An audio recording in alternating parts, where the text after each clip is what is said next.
मित्रों, गांधी बनाम गोडसे सिर्फ दो व्यक्ति नहीं थे, बल्कि ये दो विचारधाराएं थी।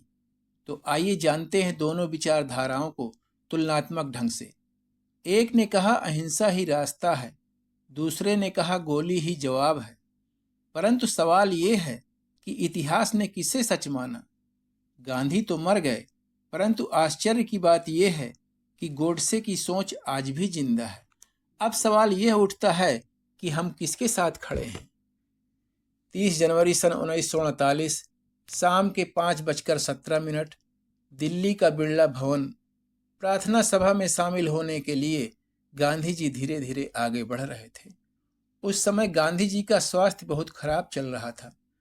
गांधी जी के दाएं हाथ की ओर मनु, उनकी पोती, तथा बाईं ओर आभा गांधी उन्हें सहारा देते हुए ले जा रही थी।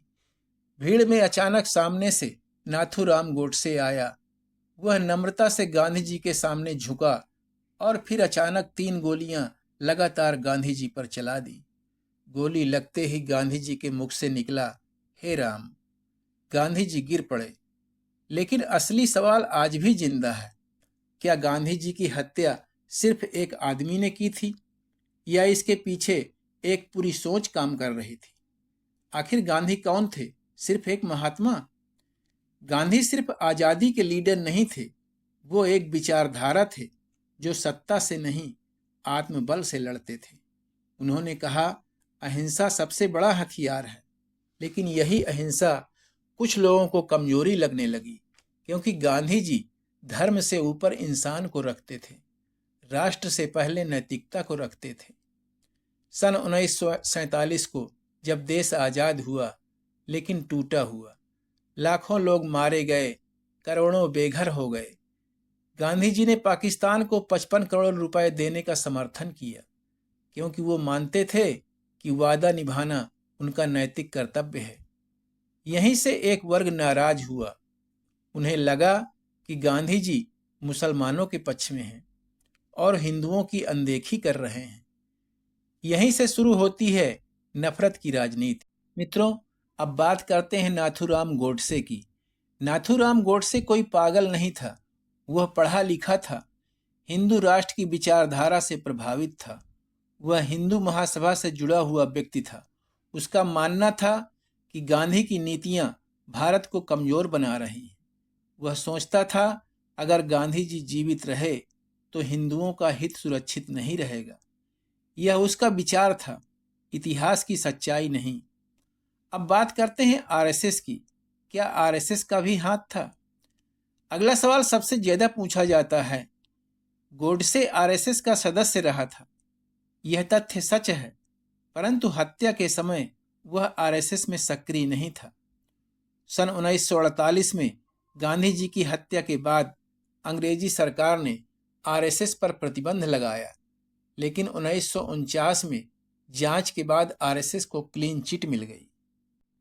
अब बात करते हैं गांधी जी की हत्या की साजिश की। मित्रों, गांधी जी की हत्या की साजिश में गोडसे अकेले नहीं था। उसके साथ थे नारायण आप्टे, मदन लाल पहवा और कुछ अन्य सहयोगी।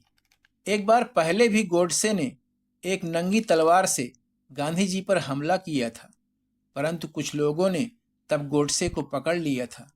परंतु अपने दूसरे प्रयास पर उसने एक रिवॉल्वर से गांधी जी पर 30 जनवरी सन 1947 को 3 गोलियां दागी और गांधी जी ने अंतिम बार कहा, हे राम। यह कहकर उन्होंने अपने प्राण त्याग दिए। अब बात करते हैं अदालत के फैसले की। अदालत ने अपने फैसले में गोडसे और आप्टे को फांसी की सजा सुनाई। गोडसे ने अदालत में कहा, मैंने गांधी को देश के हित में मारा, परंतु इतिहास मुझे कभी माफ नहीं कर पाया। इतिहास ने गोडसे को हत्यारा, परंतु गांधी को राष्ट्रपिता कहकर बुलाया, क्योंकि इतिहास हिंसा को कभी सही नहीं ठहराता। असली सवाल आज भी जिंदा है। असली सवाल यह नहीं कि गांधी जी सही थे या गोडसे। सवाल यह है कि क्या आज भी हम असहमति को गोली से जवाब देना चाहते हैं? क्या आज भी हम विचारों से डरते हैं, या हम गांधी की तरह संवाद को चुनते हैं? गांधी मर सकते हैं, परंतु उनकी विचारधारा नहीं। जबकि गोडसे की गोली एक शरीर को खत्म कर सकती है पर विचारों को नहीं। आज भारत को न गांधी चाहिए न गोडसे। भारत को चाहिए समझ, सहनशीलता और सच। अगर आपको गांधी वीएस गोडसे का यह विश्लेषण अच्छा लगा हो तो इस वीडियो को लाइक करें, शेयर करें और कमेंट में अपनी राय देना न भूलें। मिलते हैं एक नई वीडियो के साथ।